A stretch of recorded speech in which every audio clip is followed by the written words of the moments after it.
Dobrý den. Firma domácí péče Pomad Frýdek Místek vám nabízí zdravotnické pomůcky k zapůjčení. Jednou z nich je polohovací postel. Ovladačem si můžete snadno nastavit výšku postele, zdvih zad nebo elektronicky či manuálně zdvih nohou.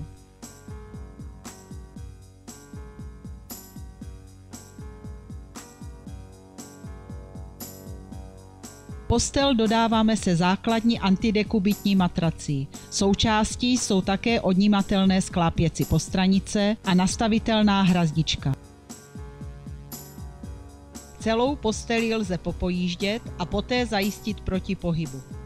Postel a ostatní pomůcky objednávejte na telefonu 558 680 281, e-mailu info@pomad.fm.cz nebo osobně v provozovně domácí péče Pomad, ulice Jana Čapka 721 Frýdek Místek. Těšíme se na vás.